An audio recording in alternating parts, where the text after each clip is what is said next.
저도 감춰지나요? 아니요. 감춰주고 싶은데.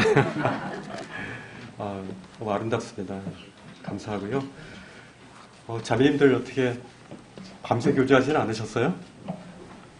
주무셨어요? 말씀을 듣기 위해서 이렇게 준비된 마음을 가지고 오셔서 참 좋네요. 어제 저희 자매가 잘 못 가서 이렇게 카톡을 이렇게 봤는데, 모친님들이 이렇게 막 춤을 추는 이렇게 모습을 봤는데, 너무 이렇게 좋더라고요. 이렇게 생각난 게 이제 사무엘하 6장인가요? 거기 보면 다윗에 있는 성에 이제 언약궤가 들어올 때 다윗이 막 언약궤가 들어오는 걸 보면서 막 이렇게 뛰면서 이렇게 기뻐하면서 막 춤추는 장면이 나오죠. 거기다가 이제 막 옷이 막 이렇게 떨어지는 그런 일까지 생기는데, 주님의 말씀이 우리 삶 속에 이렇게 들어올 때, 우리 마음 안에 이렇게 우리 영혼 안으로 이렇게 말씀이 들어올 때, 우리는 기쁜 겁니다. 그래서 우리는 그 기쁨을 이렇게 어떻게 표현하냐면은, 어떻게 표현하십니까? 기쁨을? 기쁠 때 막 뭘 때리십니까? 춤을 추죠. 그렇죠. 어린아이들이 기쁠 때 어떻게 하는 거 보면은, 내가 너무 많은 것들을 이렇게 절제하고 있구나. 불필요한 절제를 너무 많이 하고 있구나라는 사실들을 보게 되죠. 어린아이들은 막 기쁘면 막 뜁니다. 그리고 막 엉덩이를 흔들고 막 춤을 추죠. 그리고 막 박수를 치죠. 그게 성경에 나와 있는 기쁨의 어떤 표현들입니다. 우리가 주님 안에서 기쁨의 표현들을 너무 절제하다 보면은 이게 소위 이게 거의 감정이 없는 그런 상태로 돼버리죠. 주님은 우리에게 육체를 주셨고요. 그래서 육체와 또 마음과 영을 다 주셨습니다. 이 세 가지가 저는 영적인 이분법, 삼분법 그러지만은 어쨌든 이런 모든 것들이 다 같이 이렇게 기뻐하는 겁니다. 우리의 영이 기쁘면요, 우리 육체가 건강해집니다. 그렇지 않습니까? 건강해집니다. 근데 영이 병들면요, 우리 몸이 병듭니다. 그래서 영의 그 죄악으로 인해서 우리가 하나님으로 말미암아 이렇게 분리되는 그런 일들이 생기지 않습니까? 그 죄로 말미암아 우리가 죽음이 생겼잖아요. 그 죄로 말미암아 우리에게 병이 생겼지 않습니까? 그렇기 때문에 우리가 하나님으로 말미암아 기뻐하는 이 기쁨이 이 기쁨에 대한 표현을 너무 절제하지 않았으면 좋겠어요. 원래 모습으로 돌아오십시오. 원래 모습으로. 집에서 할 때 하는 것처럼. 교회에서도 그렇게 하는 게 참 좋습니다. 그렇죠? 너무 너무 이렇게 진하게 이렇게 표현하시면 좀 그럴 수 있으니까 잘 절제하시면서 이렇게 표현하면 좋겠고요. 어쨌든 주님 안에서의 이 기쁨, 이 부분 참 중요합니다. 주님 안에서 이 땅 가운데서 우리가 이 죄악이 관용한 이 세상 가운데서 우리가 무엇으로 살겠습니까, 사실? 주님 안에서의 기쁨 아니겠습니까? 그래서 성경은 계속적으로 기쁨에 대한 부분들을 말씀하고 있습니다. 기쁨이 있다는 것만 인식할 뿐만 아니라 기쁨을 누리라는 거죠. 그래서 기쁨이 지금 어떤 구조적인 차원에서 기쁨이 있는 것 자체가 아니라 기쁨이 우리에게 주어진 거죠. 우리 안에 바로 그리스도가 우리의 기쁨이라는 겁니다. 그 기쁨이 우리 속에서 있기 때문에 우리 바깥으로 또 표현되는 거죠. 그래서 안과 밖으로 우리는 기쁨을 이기지 못하시는 하나님을 말미암아 우리 자신도 기쁨을 이기지 못하는 상태로 되는 것이 바로 영적인 충만 아니겠습니까? 그래서 좀 우리가 소위 경건이 과연 기쁨을 어디까지 표현하는 거냐라는 볼 때 경건은요, 있는 모습 그대로를 표현하는 것이 경건입니다. 그 위로도 아니고요, 아래도 아니고요. 하나님께 받은 그 위치 가운데서 그대로의 모습을, 있는 모습 그대로의 모습 가운데서 우리가 있는 모습 그대로를 기뻐하고 즐거워하고 또 슬퍼할 때 있으면 슬퍼하고 그럴 때 이제 이 교회 함께 이렇게 멤버십 된, 우리 이번에는 MT라고 그랬죠? 멤버십 트레이닝이죠. 함께 이렇게 멤버된, 지체된 성도들이 슬퍼하고 아파하고 힘들어하는 그 지체를 향해서 그의 기쁨을, 주님의 기쁨을 나눠주는 거죠. 이것이 교회 아니겠습니까? 저희가 항상 어떻게 그럴 수는 없지 않습니까? 육체적인 그런 아픔도 있고 또 때때로 이제 호르몬에 의한 그런 우울증도 찾아올 수 있고 갱년기 있지 않습니까? 저도 이제 좀 나이가 드니까 이게 막 얼굴이 이렇게 붉어지고 막 그런 현상이 막 생겨요. 지금도 약간 얼굴이 불그르막하죠? 다시 이렇게 막 이렇게 이렇게 뜨거운지 모르겠어요, 얼굴이.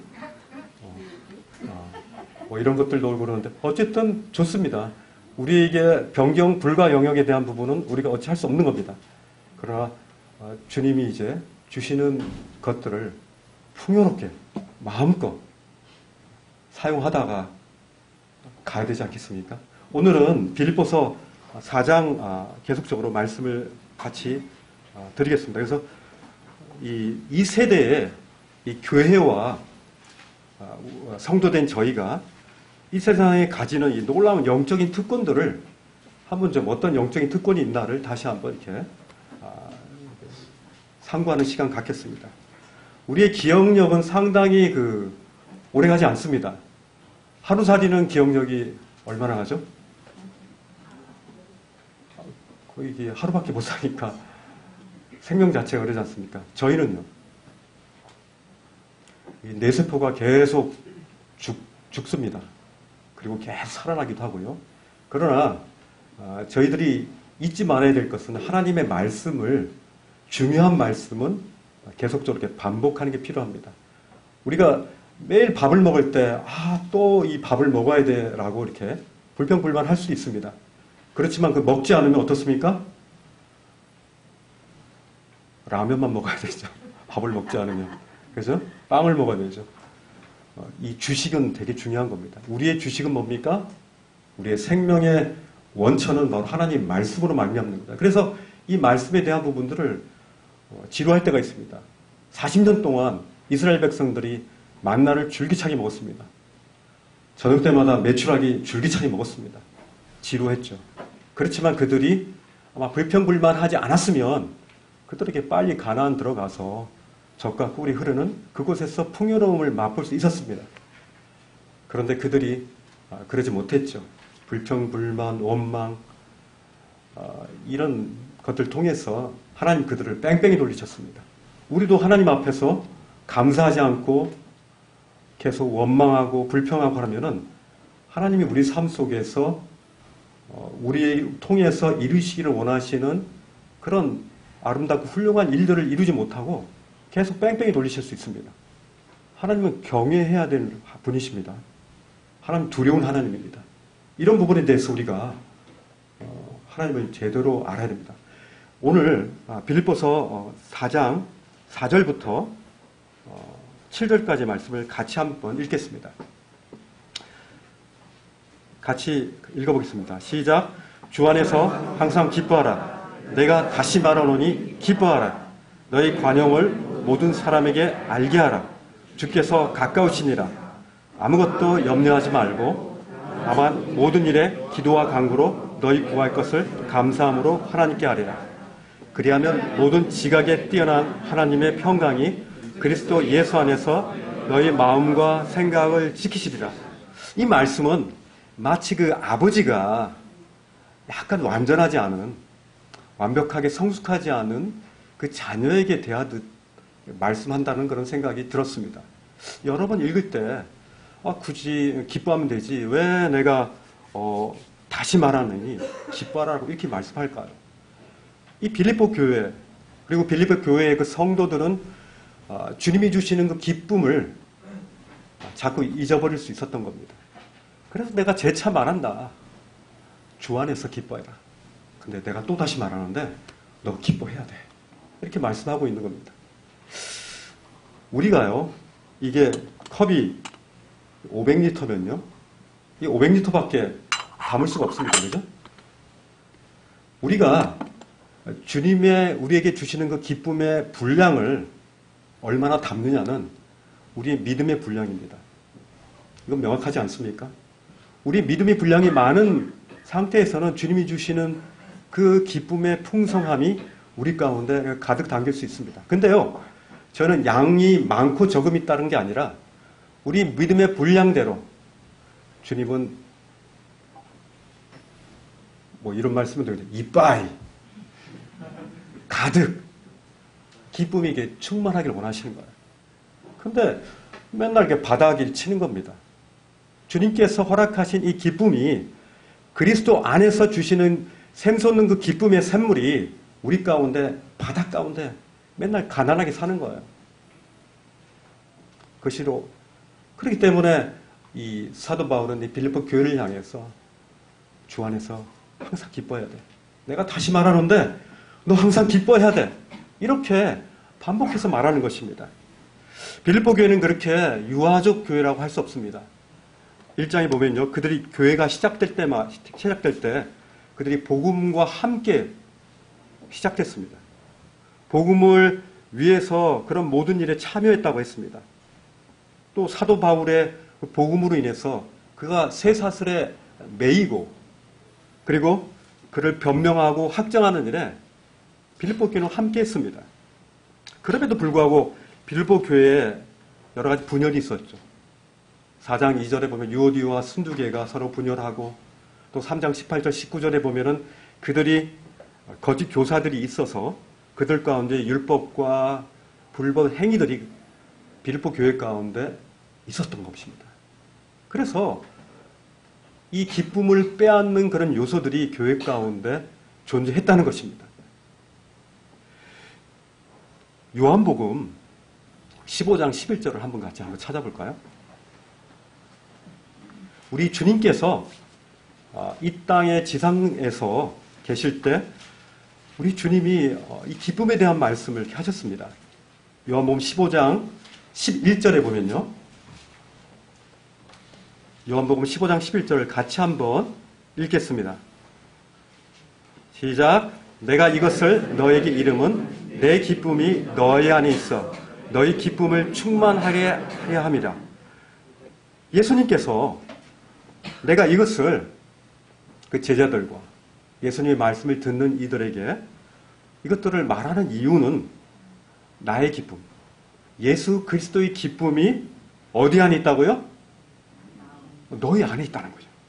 그래서 너희 안에 있어서 너희 기쁨이 그냥 있는 것이 아니라 어떤 상태로 있다고요? 충만하게 하래요. 충만한 게 필요한 겁니다. 충만해서 주르르 흘러 넘칠 때 우리에게는 그 여력으로 그 넘침으로 그 여분의 것들로 인해서 주변에 아름다운 능력들을 이 복음의 능력들을 그런 사역들을 우리가 할 수 있는 겁니다. 내 스스로도 만족치 못하고 불평불만하고 불만스러운데 어떻게 우리가 다른 이들에게 영향을 미치겠습니까? 우린 여기서 제자와 구원받은 채로 그대로 있는 유아적 상태에 그대로 있는 그런 모습에 두 사람의 차이가 바로 여기 있다는 것입니다. 그냥 하루하루 그냥 버덕버덕대면서 살아가는 거죠. 근데요, 기쁨이 충만하면요, 그리스도 안에서 그리스도로 인하여 이 충만함으로 말미암아 그런 저절로 사역을 하지 말라 그래도 그 주변에는 저절로 향기가 나는 거고요. 저절로 그 주변에 영향력을 미치게 되고요.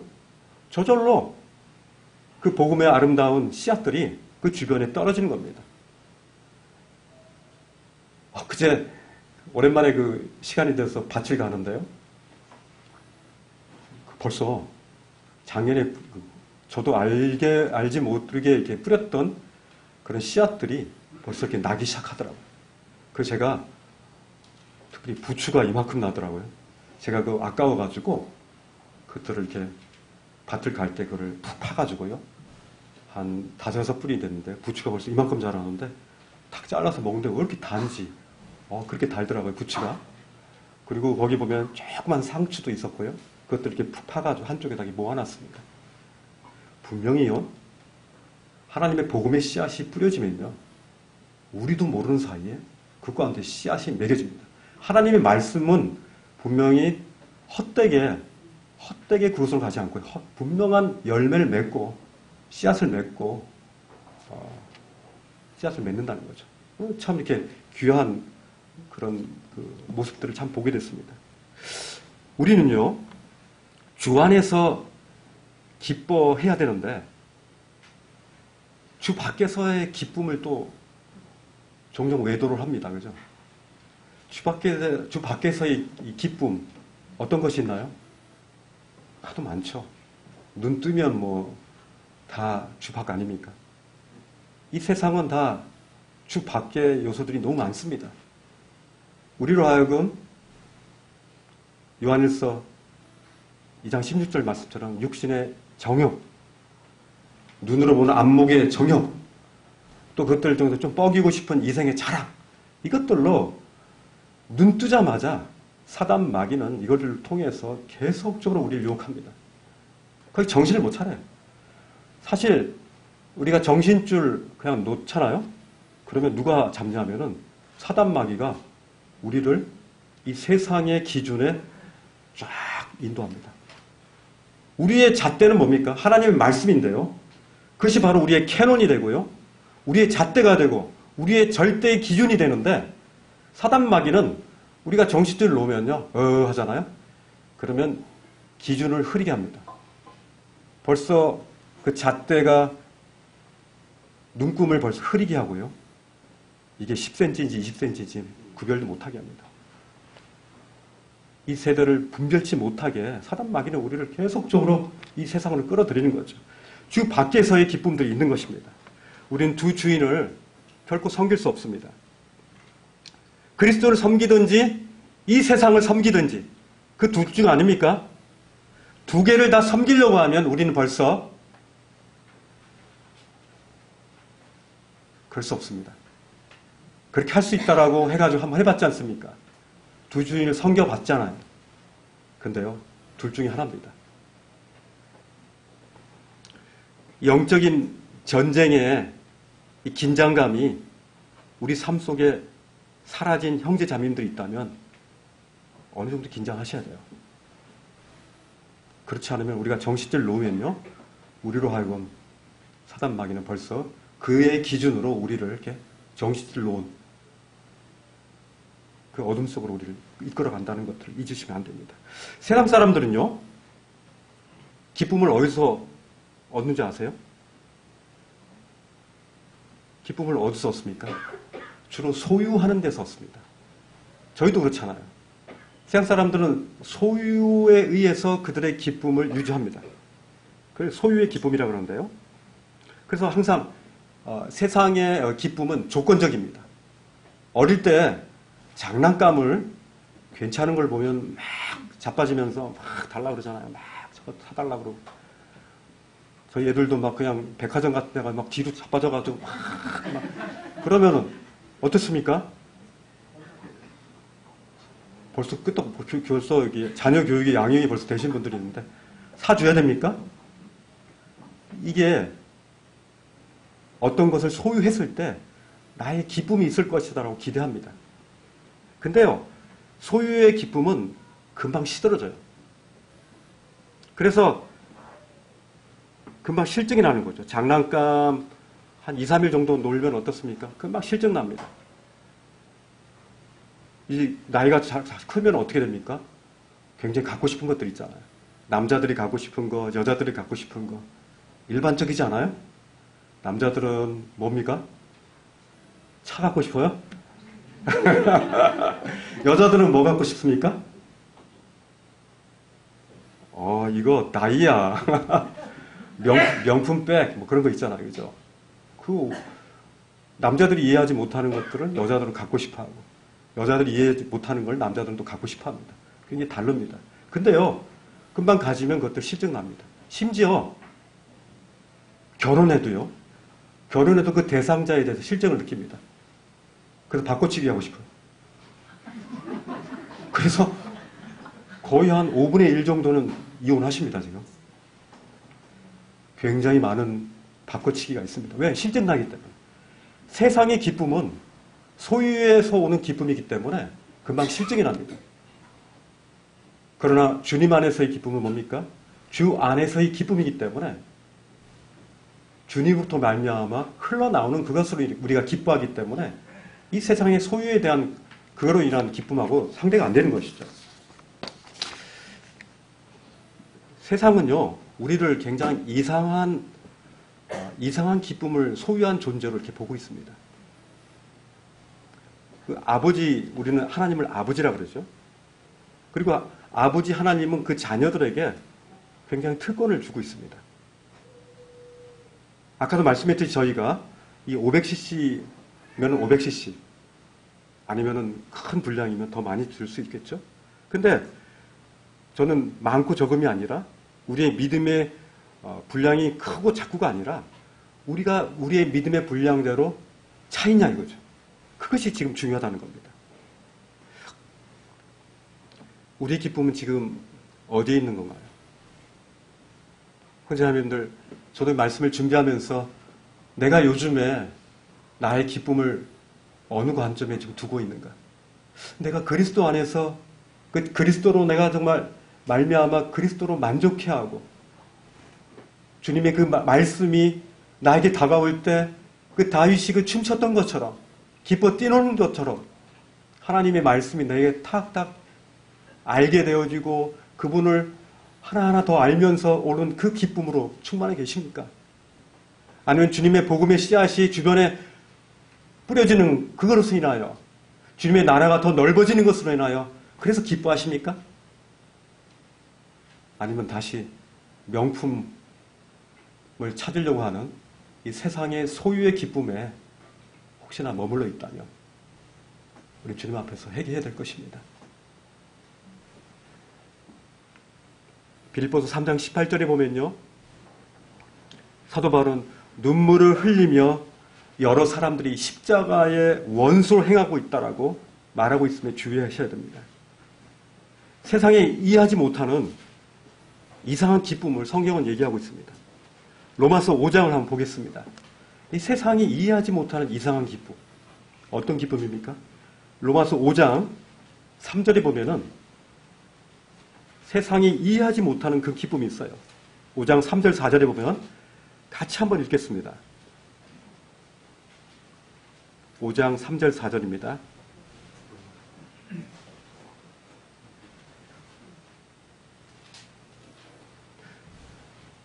자, 시작. 우리가 환난 중에도 즐거워하나니 이는 환난은 인내를, 인내는 연단을, 연단은 소망을 이룬 줄 아미로다. 여기 보면요, 이상한 기쁨이 있어요. 우리가 환난 중에도 기뻐한다고 했습니다.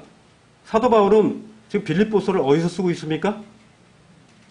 감옥에서 쓰고 있습니다. 감옥에서. 근데 소위 이 세상에서 가장 처참한 환경이죠.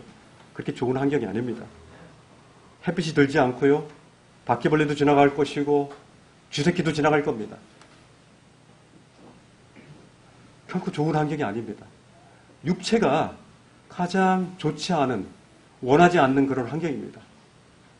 생리적으로 모든 것들이 다 불편한 상태입니다. 그런데요, 사도 바울은 기쁨을 얘기하고 있습니다. 어떻게 해요? 환난 중에도 기뻐한다고 했습니다. 이건 세상이 이해하기 힘든 기쁨입니다. 환난을 누가 좋아해요?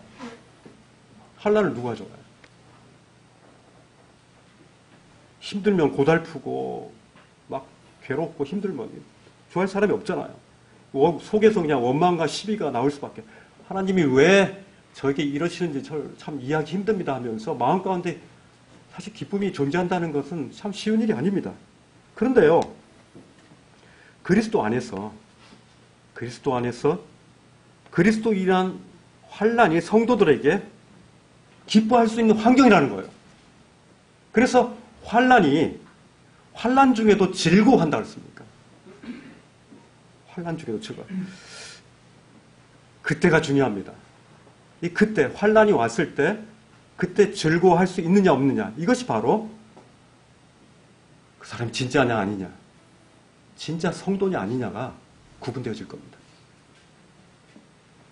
우리가 원하지 않는 그런 삶의 고난과 역경이 있을 때 우리가 실제적으로 감정적으로는 받아들여지지 않을지라도 하나님의 이 말씀에 대한 이 환난 가운데도 기뻐할 수 있는 이 정도의 수준이 바로 우리는 이르러야 된다고 사도 바울은 말하고 있습니다. 이 보세요. 환난 중에도 즐거워한다 그랬는데 왜 즐거워하냐면은 바로 환난은 뭘 만든다고요? 인내를 만든다고. 인내가 뭡니까? 기다리는 거죠. 그 상황을 있는 그대로 하나님 주신 것을 그대로 받아들이는 거예요. 그리고 기다리는 겁니다. 그랬을 때 어떤 효과가 있습니까? 어떤 결과가 나옵니까? 어떤 열매가 나옵니까? 연단입니다. 우리가 하나님으로 말미암아 오는 이 세상에 보기에 괜찮지 않은 굉장히 어려운 역경과 이런 환난이 있을 때 우리가 인내할 때 하나님은 어떤 열매를 주냐면 우리 가운데 바로 연단은 이 연단을 보면요. 영어 성경에 보면 캐릭터라고 되어 있습니다. 인격입니다. 성품입니다. 바로 하나님으로 말미암아 이 환난 가운데 우리가 인내하고 그 하나님이 그 이루실 그 일들을 기다릴 때 하나님이 우리 가운데 그 과정 속에서 무엇을 창조하시냐면 바로 성품을 창조하시는 겁니다. 하나님을 기다릴 때 내가 스스로 불을 밝히지 않고 내가 스스로 하나님의 일에 내가 관여하지 않고 하나님이 그 일들을 이루실 때까지 내가 참으며 인내할 때 하나님 바로 우리가 이런 캐릭터, 이 성품, 인격을 우리 가운데 주시는 거예요. 그 인격은 뭘 기다리냐면 바로 소망을 기다립니다. 바로 그리스도로 인한 그 소망이 그 속 안에서 가득 차는 거죠. 그래서 이것이 반복되면서 순회되면서 우리가 어려운 그런 환난 가운데에도 바로 즐거워할 수 있는 이 비밀을 세상이 알지 못하는 이 비밀을 바로 말씀 가운데서 우리 가운데 지금 말씀하고 있는 겁니다. 이건 사실 세상에서 이해할 수 있는 것이 아니죠. 근데 우리가 바로 그리스도 안에서 이러한 기쁨을 바로 경히 여긴다면은 안 되는 거죠. 이 주님 밖에 기쁨들을 찾게 되는 것입니다. 우리 가운데 조그만 있는 이런 환난과 이런 문제들이 있을 때 우리가 하나님 앞에서 하나님이 이 일들을 이루시는구나. 나를 통해서 인내하게 하시는구나. 내가 인내할 때 하나님께서 연단의 그런 성품들을 나한테 주시겠지. 그리고 곧 이 세상이 아닌 바로 하나님의 나라를 기다리고 하나님을 소망케 하고 주님만이 나의 전부라는 것들을 그 소망을 내게 주시려고 하는 거겠지 하고 이렇게 기다릴 수 있는 겁니다. 사실 정신줄 놓으면요 사단이 얼마나 친근감 있게 우리 가운데 오는지 몰라요. 우리 정말 정신 차려야 됩니다. 사단 마귀는 우는 사자와 같이 으르렁거리면서 삼킬 자를 찾고 있는 것이죠. 우리가 주님 안에서 주 안에서 기쁨이 깨지는 이유가 뭡니까? 아담과 하와가 이렇게 있었습니다. 사단 마귀가 하와에게 뭐라고 얘기했어요? 이 동산에 있는 모든 열매를 먹지 말라 하더냐 그러거든요. 끊임없이 이런 질문들을 우리에게 하는 거죠. 진짜 이거 먹지 말라 하더냐? 이 동산에 있는 모든 열매를 먹지 말라 하더냐? 우리 가운데 그런 거예요. 이 질문이 사실 아침부터 저녁까지 직장이나 학교나 어디에서 이 동산 안에 있는 모든 열매를 먹지 말라 하더냐? 이런 질문으로 우리를 유도 질문하는 거예요.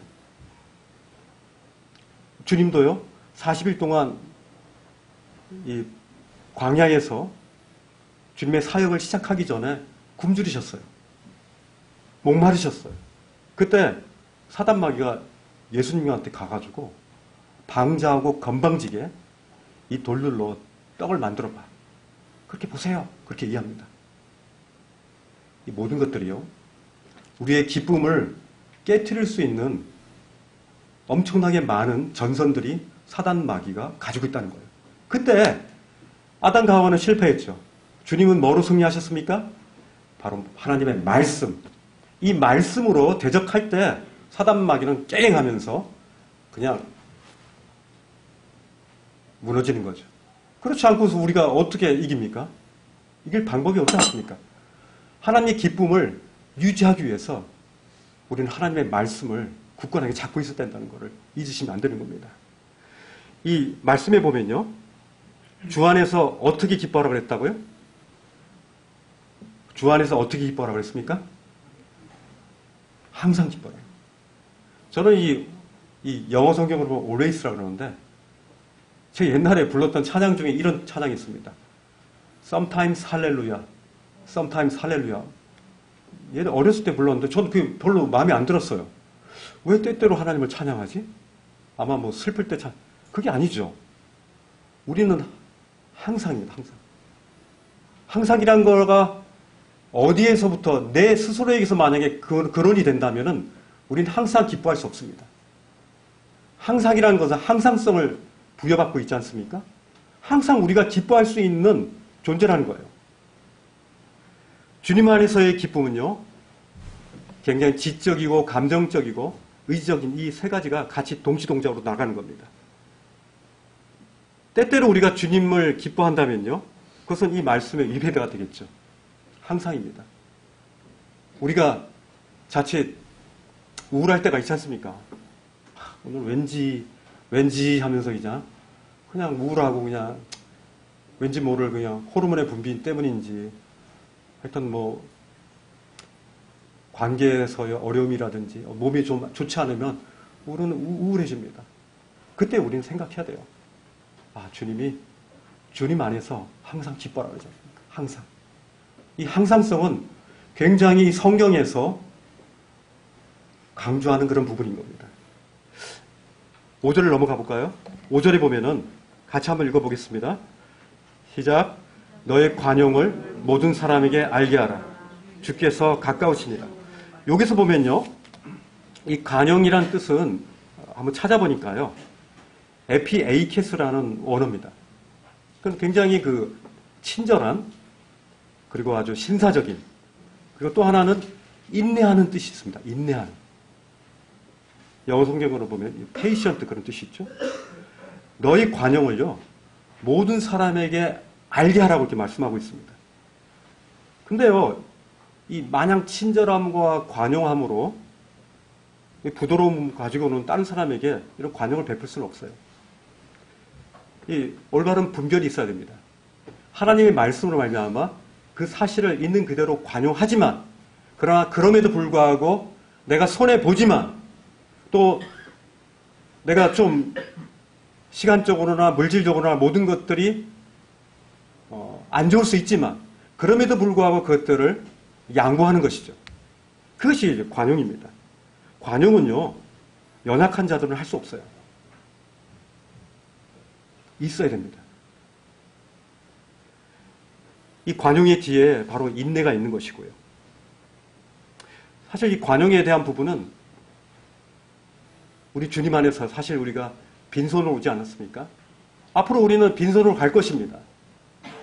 그렇지만 우리 안에 그리스도가 우리 가운데 베풀어 주신 그 한량없는 그 조건 없는 그 사랑으로 인하여 우리가 참 그 죄악으로부터 건짐을 받았지 않습니까?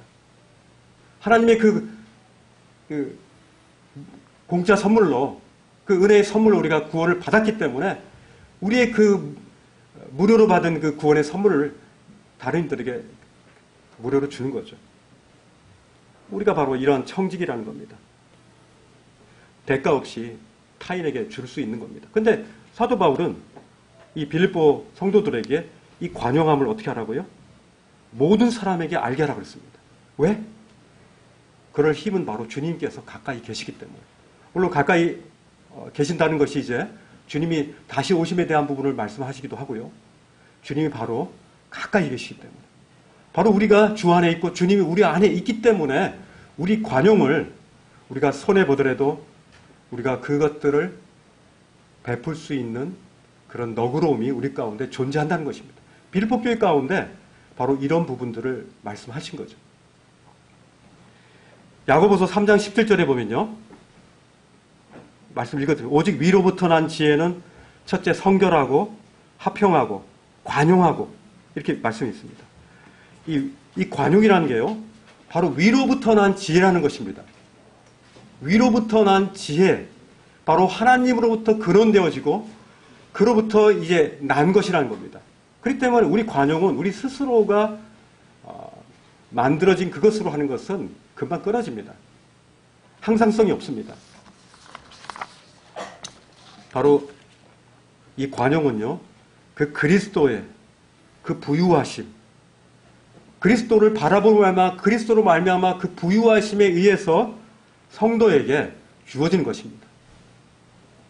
그래서요, 과연 그리스도의 부유하심, 그리스도로 말미암는 이것이 과연 어디서 나오는가 좀 생각해 봤는데요. 보니까 제가 한 달 정도 이렇게 거의 쉼 없이 달려봤는데요. 저희가 그 바쁜 가운데 잠시 그저께 제가 이렇게 쉬면서 그런 생각을 했습니다. 하나님과 우리 사이에 이 관계는 우리가 쉼을 통해서 하나님과의 참 이 가치 있는 시간을 가질 때 우리 가운데 하나님으로 말미암는 그 안식이 우리에게 이미 있는 것들을 내가 인식하고 내가 그것들을 소유하고 누리고 있다는 것들을 내가 알 수 있다. 쉼이 있어야 된다. 쉼이. 하나님께서 6일 창조를 하시고 쉼표를 찍으시지 않습니까? 사실 우리가 쉴 때요, 막 그냥 큰 요란하게 시끄러운 그런 공장 앞에서 쉬지 않잖아요. 쉬려고 그러는데 막 굉음이 일어나는데 그 앞에서 쉴 수 있는 사람이 어디 있어요? 그리고 쉰다고 하면서 계속 이렇게 이야기하고 조잘조잘대고 막 계속 또 막 먹어대고 쉰다고 하면서 계속 막 운동하고 이렇게 쉰다는 것은 사실 좀 쉼에는 좀 맞지는 않는 것 같아요. 쉼에는요, 제대로 된 쉼 가운데에서 우리들은 참 이렇게 하나님을 만날 수 있는 그런 시간이 참 필요한 것 같습니다. 그때 하나님으로 말미암는 이 하나님을 바라보며 말미암는 그 그리스도의 그 부유하심이, 그 관용이 우리 가운데 들어왔을 때 그 부유함 속에서 우리가 그 관대함을 통해서 무조건적으로 다른 이들에게 줄 수 있다는 거죠. 그래서 그리스도 안에서의 우리의 위치적인 안정감, 또 그리스도를 바라봄으로 오는 그 평안, 그리고 그리스도께서 우리 삶 속에 최고의 가치를 가졌다라는, 그리고 우리가 주님 안에서 이 놀라운 이 해방된 존재라는 사실을 알게 될 때, 우리가 바로 이런 놀라운 부유함 가운데 우리가 있을 때 주님의 관용을 다른 성도들과 세상에 우리가 알릴 수 있다는 거죠. 얼마 전에 제가 강원도에 그 승진자들이 있어가지고 거기 좀 교육을 시키러 갔었습니다. 그때 저는 그런 거 별로 좋아하진 않는데 일부러 좀 신기하더라고요. 그 비보이들이 왔어요. 비보이가 누군지 아시죠? 막 뺑글뺑글 돌고 막 자신의 몸을 막 학대하면서 막 하는 사람 있잖아요. 그러면서 막 뭔가를 보여주는. 또 가까이서 봤는데 강원도 최고의 비보이라고 그러더라고요. 강원도라고 해서 뭐 이게 좀 약간 촌스러울 것 같다는 생각이 들었는데 보고 제가 제 마음 가운데 엄청난 도전을 받았어요. 비보이를 보고. 아니 그 밑에 그 무대가 작으니까 그 조그만 무대에서 못하니까 그 밑에 그 세면으로 된 그 보도블록이 있는 데서 자신의 몸을 뺑글뺑글 돌기도 하고 막 이런 옷도 반팔 입었는데 자신의 몸을 막 세면에다 부딪히면서 막 뺑글뺑글 돌고 막 날아다니고 막 하는데, 와, 저 5분을 위해서 쟤네들은 몇 년을 저러고 있나, 몇 년을 저랬는가. 한 사람은 직장 다니는 사람인데요, 그 사람은 약간 못하긴 하더라고요. 비전문가예요, 내가 봐요. 근데 나름대로 제가 거의 흉내도 낼 수 없는 그런 묘기를 부리고 있더라고요. 저한테는 다 묘기였습니다. 저들은 무엇을 보이기 위해서 저 5분 동안의 시간을 위해서 무엇을 보기 위해서 저리도 훈련하는가? 근데 나는 과연 이 놀라운 하나님의 놀라운 이 하나님 나라의 가치를 알고 우리 안에 계신 이 진주보다 더 귀한 하나님의 이 보화 같은 이 말씀을 가지고 있는 나는 과연 그 정교함과 그 섬세함과 그 전문성이 과연 저 비보이들에 비해서 과연 어떤가? 굉장한 도전을 받았습니다. 형제자매 여러분, 우리가 이 땅에 살면서 주님 우리를 제자로 부르신 거 아닙니까? 근데 그냥 아침에 일어나서 오늘 하루 잘 지냈다 하고 그냥 이렇게 마감하는 정도의 평범의 일상의 삶 속에서 우리가 좀 일어나야 된다는 생각을 전 말씀드리고 싶습니다. 일상은 중요합니다. 그 일상 속에서 그리스도를 나타내는 건 되게 중요한데요. 그러나 그 일상의 틀에 갇힐 필요는 없다는 겁니다. 우리는요, 하늘 시민권자입니다. 이 땅의 시민권자들이 아니에요. 근데 마치 이 땅의 시민권자처럼 할 거 다 하고, 난 이 땅의 시민권이기 때문에 누려야 될 특권이 있어. 이 땅의 특권을 누리고, 그럴 필요가 없다는 겁니다. 사도 바울이 왜 이 감옥에 있습니까? 그리고 우리가 만약 우리 가운데 하나님의 말씀을 아침에 일어나서 우리가 가는 그곳이 바로 선교지다, 미션 필드다라고 우리가 생각해야 되지 않겠습니까? 우리 주변 가운데 주의 복음을 전해야 되지 않겠습니까? 우리의 삶을 통해서, 우리의 착한 행동을 통해서 또 직접적으로 복음을 전하면서, 이것이 우리가 이 땅에 살아있는 목적이 아닙니까? 우리 안에 계신 그 주님이 이렇게 우리 가운데 큰 기쁨을 주는데 이 기쁨을 어떻게 나누고 싶지 않으세요? 나누고 싶지 않아요. 이제 그만 절제하십시오. 그것들을 마음껏 표현하십시오. 그것이 바로 주님이 기쁨을 저희가 더 많이, 분량이 점점 더 커질 수 있도록 넓힐 수 있는 그런 성품을 주시는 거예요. 우리가 지금 분량이 이만하다면은 우리가 주님의 기쁨을 계속 누리고 주님의 기쁨을 계속 유통하고 주님의 기쁨으로 말미암아 우리가 계속 나눠주면, 너는 이 기쁨을 가지고 많은 사람들에게 전하는구나, 더 많은 기쁨을 너희한테 줄 필요가 있구나 하면서 그리스도 안에서의 이 놀라운 기쁨을 더 많이 주시지 않겠습니까? 그럼 우리는 계속 더 많이 유통하는 거예요. 이 복음은 유통하는 겁니다.